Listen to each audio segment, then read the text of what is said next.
안녕하십니까. 정부가 중국의 원료 수출 제한으로 대란을 빚고 있는 요소수 2만 리터를 호주에서 긴급 수입해오기로 했습니다. 상황이 급한 만큼 군 수송기를 이용해 이번 주 안에 들여오기로 했는데요. 당장 내일부터는 비싼 값을 받기 위해 일부러 요소수 판매를 늦추는 매점 매석 행위를 할 경우 강력 처벌됩니다. 먼저 정부가 조금 전 발표한 요소수 공급 대책을 이정은 기자가 알려드립니다. 정부가 긴급하게 요소수 수급 계획을 내놓았습니다. 먼저 이번 주에 군 수송기를 동원해 완제품 요소수 2만 리터를 호주에서 수입해오기로 했습니다. 개인들이 해외 직접 구매를 나서는 상황에서 요소 물량이 풀리는 날만 기다릴 순 없다는 겁니다. 또 군부대 등 공공부문이 확보하고 있는 요소수 예비 물량 일부를 긴급 수요처에 배정하기로 했습니다. 요소수를 만드는 데 필요한 원료인 요소 수입도 앞당기기로 했습니다. 일단 국내 요소 수입선의 97%를 차지하고 있는 중국 정부에 이미 계약돼 있는 요소 수만 톤의 통관 절차를 신속하게 하는 방법을 계속 협의하기로 했습니다. 수입 대체선으로 꼽히는 호주와 베트남 등에도 다음 달까지 수천 톤이 들어오도록 협의하기로 했습니다. 당장 이 물량이 들어오지 않으면 국내 요소수 생산 업체들은 3주 뒤 재료가 없어 요소수를 못 만들 상황이기 때문입니다. 통관 절차도 속도를 높이기로 했습니다. 요소나 요소수가 수입되면 긴급 통관으로 가장 먼저 처리하고 수입 요소수를 판매하는 데 필요한 검사 기간도 기존 20일에서 최장 닷새로 줄이기로 했습니다. 또 내일부터 요소나 요소수 매점 매석 행위를 금지하고 환경부, 관세청 등이 합동으로 단속하기로 했습니다. 중장기적으로는 요소뿐 아니라 특정 국가 의존도가 높은 품목들을 조사해 수급 불안 가능성을 주기적으로 점검하겠다고 밝혔습니다. MBC 뉴스 이정은입니다. 요소수 대란은 갈수록 심각해지고 있는 상황입니다. 화물차와 건설 장비, 또 항구의 하역 장비들까지 요소수가 없으면 운행을 못하는데요. 실제로 현장에서 요소수가 떨어져 운행을 멈추는 일이 잇따르면서 이대로 가다가는 물류 대란이 벌어질 수 있다는 우려도 커지고 있습니다. 구민지 기자의 보도입니다. 청와대 국민청원 게시판에 요소수 문제를 해결해달라는 호소글이 연일 올라오고 있습니다. 이대로 요소수 수급이 안 되면 화물차는 물론 건설 장비까지 멈춰 곳곳에서 대란이 일어날 거란 겁니다. 그나마 몇 배 오른 가격에 단골 거래처에서 요소수를 구한 사람은 운이 좋은 편입니다. 비싸죠. 예전보다 비싸게 구하는 거죠. 어쩔 수 없지. 예전보다 배 이상 더 올랐죠. 한 3배 정도? 요소수를 못 구해 차를 세워놓은 화물차 운전자들이 하나둘 생기면서 화물 대란은 기우가 아닌 게 됐습니다. 지금 한 3일째 못하고 있어요. 비싸게라도 막 구하려고. 근데 없더라고. 10만 원이라고 그러는데 네. 그것도 없어요. 수출입 항구들도 비상입니다. 배송을 담당하는 화물차뿐 아니라 항구에서 트레일러를 옮기는 데 사용되는 하역 장비들도 대부분 요소수가 필요하기 때문입니다. 인천항과 부산항 주변에서도 이미 요소수가 동나고 있습니다. 인천은 마지막 요소수분이 들어왔고 3,000리터를 받기로 했는데 1,500리터만 들어왔다는 거예요. 부산에 전화를 했더니 부산에서는 이미 주유소에는 파동났다. 요소수가 필요한 화물차는 전국 200만 대로 추정됩니다. 호주에서 요소수가 수입되면 당장은 버티겠지만 중장기적으로 요소수 수급을 안정화할 방안이 필요하다는 지적이 나오고 있습니다. MBC 뉴스 구민지입니다. 이런 가운데 훈훈한 소식도 이어지고 있습니다. 오늘 오전 경남 김해 서부소방서의 한 119 안전센터에 한 남성이 이렇게 아무 말 없이 요소수를 놓고 사라졌는데요. 이것뿐만 아니라 인천 송도, 강원도 춘천, 전북 전주 등 전국의 119 안전센터에 요소수를 놓고 가는 시민들의 발길이 이어지고 있습니다. 소방당국은 이들이 요소수가 떨어져서 119 출동이 늦어지는 걸 걱정해 요소수를 기부한 것으로 보고 있습니다. 다음 소식입니다. 오늘 일요일을 맞아 예배가 열린 서울 여의도 순복음교회입니다. 거리두기가 한창이던 때와 비교하면 완전히 다른 모습이죠. 전국의 사찰과 성당들도 단계적 일상 회복이 시작된 뒤 첫 일요일을 맞아 오랜만에 신도들로 북적였습니다. 김지인 기자의 보도입니다. 오늘 오전 최대 8,000명이 한꺼번에 예배를 본 한 대형 교회. 입구에서 코로나19 백신 접종을 확인한 다음 순서대로 입장을 합니다. 이 교회의 경우 오늘 오전에 3번에 걸쳐 모인 교인이 2만 명이 넘습니다. 오후에는 백신 비접종자까지 함께 모이면서 12,000명 규모의 예배당 절반 수준인 6,000명가량의 신도들이 예배당을 빠져나왔습니다. 예배나 미사, 법회 같은 종교 활동은 지난주까지는 백신 접종을 완료했어도 수용 인원의 20%만 참석할 수 있었지만 단계적 일상회복 1단계가 시작되면서 인원 제한이 사라졌습니다. 미접종자가 있을 때에도 수용 인원의 10% 참석에서 50% 입장으로 크게 완화됐습니다. 막 설레이고 너무 좋았어요. 날씨도 좋고 이 단풍도 지고 그러니까 좋죠. 이렇게 뛰어앉았죠. 서울 명동 대성당 앞에도 오랜만에 가족들과 함께 미사를 보러 온 신도들로 북적였습니다. 오랜만에 명동 성당 와서 저희 또 미사도 한번 드리려고 이렇게 같이 나왔습니다. 명동 성당 측은 미사당 선착순 600명까지 참여할 수 있도록 했고 오늘 오전에만 1,800여 명이 모였습니다. 저희 딸 수능 화이팅 하라고 예배 드리고 싶고. 서울 종로구의 조계사 역시 이번 주부터 대웅전 내부 기도 인원을 평소 수용 인원의 50% 수준인 150명으로 확대해 운영하고 있습니다. 종교시설에서 통성기도나 취식은 여전히 제한되고 소모임은 접종 완료자로만 구성해 수도권 10명, 비수도권 12명까지 가능합니다. MBC 뉴스 김지인입니다.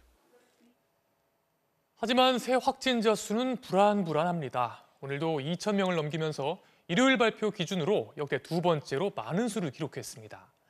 단계적 일상회복을 시작하면서 예상했던 대로 확산세가 이어지고 있는데요. 내일부터는 상대적으로 돌파 감염 비율이 높은 얀센 접종자들에 대한 추가 접종이 시작됩니다. 김성현 기자의 보도입니다. 서울 금천구의 한 대중 목욕탕. 지난달 28일 손님 1명에서 비롯된 관련 확진자가 가족과 직원 등을 포함 24명으로 늘었습니다. 대학 수학능력 시험을 10여일 앞둔 서울 강남의 한 고등학교에서도 4월 새 1, 2학년생 11명이 확진됐습니다. 이들이 다녔던 학원들까지 비상입니다. 2학년 전체 자가격리 하고요. 1학년 1개 반 자가격리입니다. 학원은 역학조사 진행 중입니다. 오늘 코로나19 신규 확진자는 2,224명, 닷새째 2,000명대입니다. 일요일 발표 기준으론 지난 9월 말 이후 역대 2번째 규모입니다. 사망자 역시 11명이 늘었고 위중증 환자는 405명으로 집계돼 이틀째 400명대를 유지했습니다. 단계적 일상 회복 시행 뒤 단풍 인파 등 전국적 이동과 모임 등이 급증한 영향으로 보입니다. 특히 60대 이상 고위험군에서 확산세가 두드러집니다. 돌파 감염 중에서 고령차 중에서의 백신 효과가 떨어지면서 위중증 환자 증가에 영향을 주고 있는 거죠. 검사 건수가 많아지는 주 중반부터는 하루 확진자가 2,000명대 중후반을 넘나들 것으로 당국은 우려하고 있습니다. 수도권에 이미 병상 확보를 위한 행정명령이 내려졌지만 의료 인력 확충 등 추가 대비가 시급하다는 게 전문가들의 조언입니다. 다음 주와 다다음 주에 유행 증가 추이를 보고 병상수라든지 방역 대응 역량 같은 것들을 다시 한번 점검할 필요가 있을 것 같습니다. 이달 들어 접종이 시작된 12에서 15세 청소년의 백신 예약률이 30%를 넘어선 가운데 상대적으로 돌파 감염 비율이 높은 얀센 접종자들에 대한 추가 접종도 내일부터 시작됩니다. MBC 뉴스 김상현입니다. 민주당 이재명 대선 후보는 민생 대선 행보를 이어갔습니다. 요소수 품귀 사태와 관련해 당의 대책회의를 직접 주재했는데요. 요소수 생산 국가들의 특사를 파견해서라도 공급 물량을 확보해달라고 당정에 주문했습니다. 김재경 기자의 보도입니다. 이재명 대선 후보의 요청으로 열린 민주당 요소수 대란 긴급 점검회의. 이 후보는 요소수 수입이 중국에 한정돼 왔던 문제가 있었다고 진단하며 장단기 해결책을 모두 주문했습니다. 일단은 요소수 생산 국가들의 특사단이라도 파견해 공급 물량을 확보해야 한다고 당정에 요청했습니다. 지금 당장에 급한 일시적 공급 부족 문제를 좀 특사단을 파견하는 방법 등을 좀 동원해서라도 최대치의 좀 대책을 좀 강구해 보는 게 좋겠다. 코로나 사태 초기 마스크 대란 때처럼 요소수 가격 통제나 공공 유통까지도 검토해달라고 했습니다. 장기적으로는 수입선을 다변화하고 국내 생산 기반을 확보해야 한다고 강조했습니다. 정치의 가장 근본 목표는 우리 민생을 돌보는 것이고 더 나은 삶을 살게 하는 것이기 때문에 요소수 문제에 대해서도 당장의 현안에 대응하는 이재명식 민생행보 기조는 전국민 재난지원금 논란에도 유지됐습니다. 당장의 여력이 없다는 정부나 소상공인 손실보상에 집중해야 한다는 국민의힘 윤석열 대선 후보의 반대 입장에 대해 올해 전체 추가 세수분이 40조 원이 될 것이라며 부자 나라에 가난한 국민이 온당한 일이냐고 반박했습니다. 이 후보는 또 학부모들의 무릎 호소 끝에 설립된 서울 서진학교를 찾아 장애인과 비장애인의 통합교육 필요성을 강조했습니다. MBC 뉴스 김재경입니다. 국민의힘 윤석열 대선 후보는 홍준표 의원에게 우리는 깐부라며 원팀 협조를 구했습니다. 하지만 홍 의원의 반응이 신통치 않아 시작부터 삐걱대고 있는데요. 여기에 홍준표 의원의 지지층이었던 2030 세대들이 탈당을 하는 움직임을 보이자 윤석열 후보 지지자들이 비난하고 나서면서 경선 후유증도 커지고 있습니다. 조명아 기자입니다. 국민의힘 윤석열 대선 후보는 자신의 SNS에 경선 경쟁자였던 홍준표 의원을 선배님으로 부르면서 홍 의원의 짧은 낙선 연설은 뭉클했고 미소는 맏형다웠다고 추켜 세웠습니다. 그러면서 정권 교체를 위한 깐부라며 원팀 협조를 구했습니다. 윤 후보는 최대한 빨리 홍 후보를 만나겠다는 입장을 밝히기도 했습니다. 이 원팀으로 선거를 치르겠다고도 말씀을 하셨기 때문에 하여튼 제가 가장 빠른 시일 내에 한번 뵙고 이렇게 자리를 가질 생각입니다. 하지만 비슷한 시각에 나온 홍 의원의 입장은 냉랭했습니다.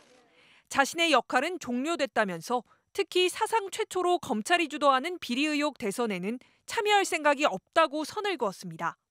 사실상 선대위 불참 의사를 밝힌 것으로 해석돼 원팀 구상이 시작부터 삐걱거리는 게 아니냐는 우려가 나오고 있습니다. 지지자들 사이에서도 경선 후유증이 깊어지고 있습니다. 당 홈페이지에 당이 민심을 버렸다, 노인의 힘을 떠나겠다는 2030 세대 중심 홍 의원 지지층의 탈당 인증 게시글이 이어지자 윤 후보 지지자들이 가짜 당원은 빨리 탈당하라, 홍준표를 출당시켜라는 글을 올리면서 세대 간 비방전 양상으로 격화되고 있습니다. 2030 세대와 중도층 확보가 최우선 과제로 떠오른 윤석열 후보는 이번 주 광주와 봉화마을을 찾아 외연 확장을 시도합니다. MBC 뉴스 조명아입니다. 오늘 오후 제주 시내에 위치한 가구점에서 불이 나 주변 교통이 마비되기도 했습니다. 또 강원도 평창의 한 리조트에서는 집 트랙을 타던 여성이 5m 아래로 추락했습니다. 추락을 방지하는 안전 그물망은 없었습니다. 이문영 기자입니다. 제주 시내 한 건물에서 시뻘건 불길과 검은 연기가 끊임없이 뿜어져 나옵니다. 소방관들이 물을 뿌리지만 불길을 잡기 쉽지 않습니다. 화재가 난 곳은 비닐하우스로 지어진 한 가구 판매점. 사장님 가게 불렀어요. 빨리 오세요 하고는 제가 전화를 끊었어요. 그러자 불이 잡시간에 막 저쪽으로 많이 번지더라고요. 엄청나게 번졌어. 소방차 53대가 투입돼 약 30여 분 만에 불길을 잡았습니다. 휴일이라 가게가 비어있어 인명피해는 없었지만 가구점 740제곱미터 약 200평이 모두 불에 탔습니다. 가구점 등의 화재 특성이 상당히 연소 속도가 빠르고 또 소방차 도착하기 전에 이미 최성기에 도달했기 때문에 아직 정확한 화재 원인은 확인되지 않았습니다. 일상 회복으로 주말 나들이 인파가 늘어난 가운데 강원도의 한 리조트에서는 공중 레저 기구를 타던 30대 여성이 5m 아래로 추락해 중상을 입었습니다. 철제 레일에 끈으로 매단 의자에 앉아 밑으로 내려가는 일명 집트랙이란 기구였는데 경찰에 따르면 레일의 연결 부위가 갑자기 끊어졌습니다. 특히 사고가 난 놀이기구에는 추락할 경우를 대비한 안전 그물망이 없었습니다. 안전망이 없고 밑이 눈썰 매장으로 가는 곳인데 눈이 없으니까 인조잔디가 깔려있는 경사면이죠. 아니죠. 소방당국은 피해 여성을 닥터헬기에 태워 원주시 대학병원으로 긴급 이송했지만 아직 의식이 없는 상태입니다. 경찰은 관계자들을 불러 사고 경위와 안전망이 설치되지 않은 이유를 수사 중입니다. MBC 뉴스 이문현입니다. 테슬라 최고 경영자인 일론 머스크가 한마디 할 때마다 테슬라의 주가가 요동치곤 했는데요.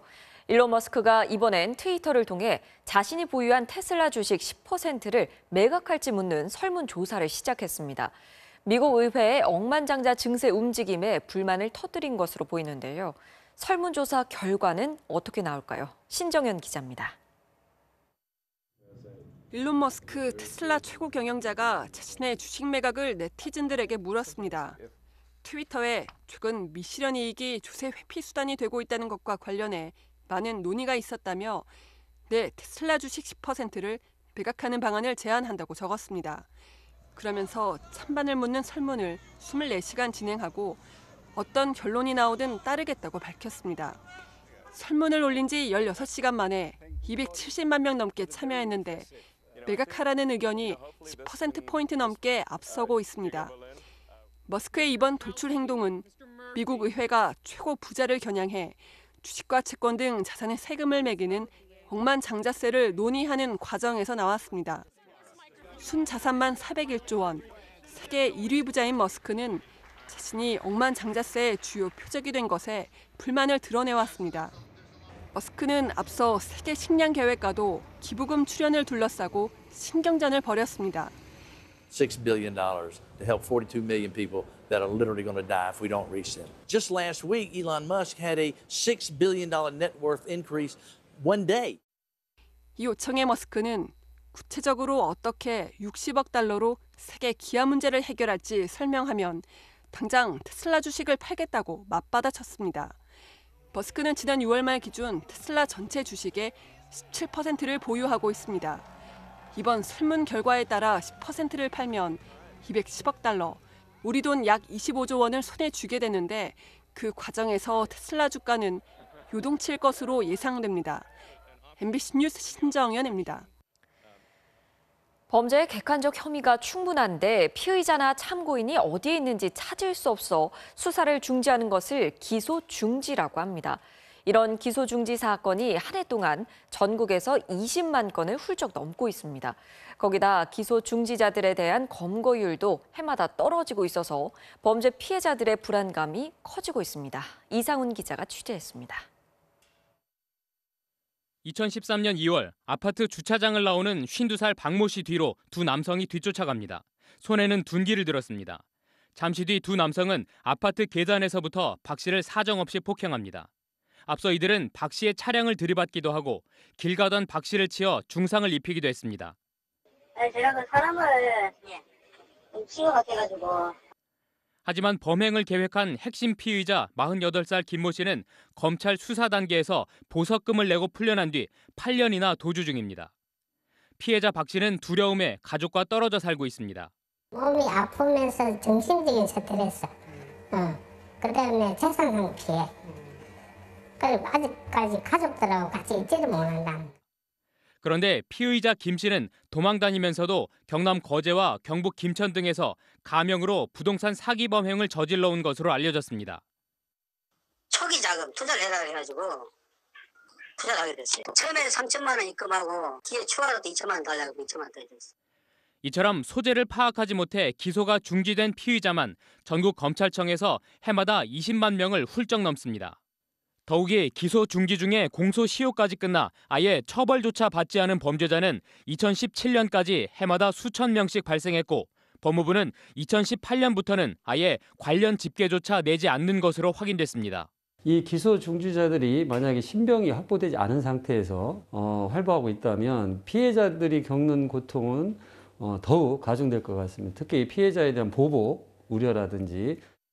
전문가들은 검경이 수사 공조를 통해 공소시효 만료를 앞둔 기소 중지자 검거에 힘써야 한다고 지적하고 있습니다. MBC 뉴스 이상훈입니다. 잠시 후 뉴스데스크에 이어 방송되는 탐사기 엑스트레이트는 1조 5천억 원대로 추산되는 화물차 가짜 번호판 암시장을 집중 취재했습니다.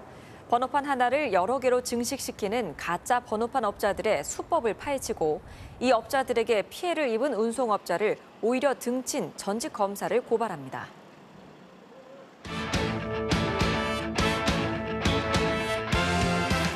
일요일 밤 스포츠 뉴스입니다. 프로야구 준플레이오프 3차전에서 두산이 잠실 라이벌 LG를 제치고 플레이오프에 진출했습니다. 정수빈 선수가 공수에서 펄펄 날았습니다. 손장훈 기자입니다. 코로나19의 대유행이 시작된 이후 첫 매진을 기록한 준 플레이오프 3차전. 두산은 정수빈이 선두타자 안타로 물꼬를 튼 뒤 페르난데스의 적시타로 선취점을 올리며 시작부터 힘을 냈습니다. 3회엔 페르난데스가 투런포를 쏘아 올리며 LG 선발 임찬규를 강판시켰습니다. 1회 말 수비부터 환상적인 다이빙 캐치를 선보이더니 2회에도 안타성 타구를 걷어내는 호수비로 동료들의 사기를 끌어올린 정수빈은 4회 바뀐 투수 수아레즈를 상대로 적시타를 뽑아 팬들을 더 열광시켰습니다. 그리고 김재환의 2루타와 LG 3루수 김민성의 실책으로 더 달아난 5회. 정수빈은 가을에 강한 자신의 진가를 유감없이 발휘했습니다. 투아웃 만루에서 싹쓸이 3루타로 주자 3명을 모두 불러들여 LG의 결정타를 날렸습니다. 페르난데스의 적시타까지 포함해 5회에만 6점을 뽑으며 일찌감치 승부를 가른 두산은 이영하와 홍건희, 김광률 필승 불펜을 가동하며 LG를 10대3으로 꺾고 2승 1패로 플레이오프에 진출했습니다. 제가 이제 그런 다이빙 캐치를 하고 3루타를 치면서 많이 넘어온 것 같아요. 위기 상황에서도 더 좋은 결과를 만들어내는 팀이기 때문에 더 열심히 하겠습니다. 준 플레이오프에서 2년 연속 LG를 물리친 두산은 포스트 시즌 상대 전적에서도 우위를 이어갔고 1차전 승리팀이 100% 플레이오프에 진출하는 진기록도 이어갔습니다. 두산은 오는 9일부터 정규리그 2위 삼성과 3전 2선승제 플레이오프를 펼칩니다. MBC 뉴스 한장원입니다. K리그에선 최하위 광주가 포항에 11년 만에 승리를 거두고 1부 리그 잔류의 불씨를 살려냈습니다. 정규묵 기자입니다. 나흘 전 서울에 충격적인 역전패를 당하며 승리가 절박해진 광주는 적극적으로 공격에 나섰습니다. 전반 35분 포항의 그랜트가 퇴장당한 뒤엔 공세는 더 강해졌습니다. 김종우의 회심의 프리킥이 골대를 맞고 엄원상의 슈팅이 연거푸 골문을 외면하면서 득점 기회를 놓쳤지만 행운의 선제골로 기선을 잡았습니다. 알렉스의 강력한 오른발 슈팅이 상대 수비와 골대, 골키퍼까지 차례로 맞고 포항의 자책골이 됐습니다.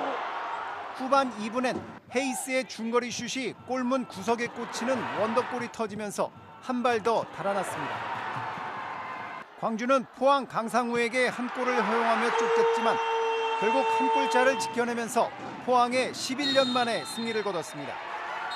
여전히 최하위를 벗어나지는 못했지만 2경기를 남겨놓고 1부 리그 잔류를 위한 신라 같은 희망을 이어갔습니다. 인천은 강원과 1대1 무승부를 거두고 남은 경기에 관계없이 1부 리그 잔류를 확정했습니다. K리그2에선 정규리그 3위 대전이 안양을 물리치고 승강 플레이오프에 진출했습니다. 안양 조나탄에게 선제골을 허용했지만 주장 박진섭이 환상적인 중거리포로 승부를 원점으로 돌렸고 외국인 선수 바이오가 후반에 역전골과 쐐기골을 연속으로 터뜨리면서 3대1로 승리했습니다. 7년 만에 1부 리그 승격을 노리는 대전은 K리그1 11위 팀과 승강 플레이오프를 치릅니다. MBC 뉴스 정규묵입니다. 프로농구 KT 라렌 선수의 끝내기 버저비터 덩크슛입니다. 정말 간발의 차이로 경기를 끝냈네요. 일요일 밤 스포츠 뉴스였습니다.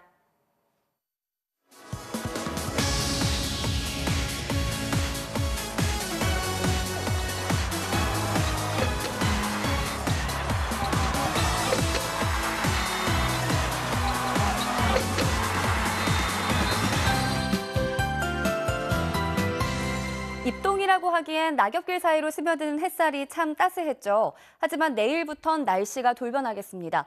당장 내일 새벽 서울 등 서쪽부터 비바람이 불기 시작해 아침 시간에는 전국으로 확대되겠고요. 특히 시간당 10에서 30mm씩 세차게 집중될 수 있겠습니다. 또 벼락이 치고 돌풍이 불거나 일부 지역에서는 우박이 떨어질 가능성도 있겠는데요. 북쪽에서 영하 25도 안팎의 찬 공기가 내려와 대기 불안정이 심해지기 때문입니다. 또 강원 산지로는 눈으로 내려 1cm 안팎이 쌓일 수 있겠습니다. 또 내일 낮부터는 찬바람이 무척 강해지면서 이번 주 순식간에 초겨울에 가까운 추위가 찾아오겠습니다. 오늘 서울의 낮 기온이 21.3도까지 올라서 30년 만에 가장 따뜻한 입동으로 기록됐는데요. 내일 낮에는 11도까지 떨어지겠고 모레는 한 자릿수까지 뚝 떨어지겠습니다. 다시 도톰한 겨울 외투 준비해 주시는 게 좋겠습니다. 내일 전국에 비바람이 불겠고 해안과 내륙 대부분 지방엔 강풍특보도 내려지겠습니다. 순간적으로 시속 70km가 넘는 돌풍이 불 수 있어 주의하셔야겠습니다. 내일 아침 서울의 기온이 10도 등 오늘과 비슷한 수준 보이겠지만요. 한낮에는 서울이 11도, 대전과 광주 13도까지 낮아지겠습니다. 화요일인 모레 전국에 비가 내릴 텐데 강원 산지로는 많은 눈이 내리면서 대설특보가 내려질 가능성도 있겠습니다. 내셨습니다. 월요일부터 비 소식이 있네요. 유의하시기 바랍니다. 일요일 뉴스데스크 마칩니다. 고맙습니다.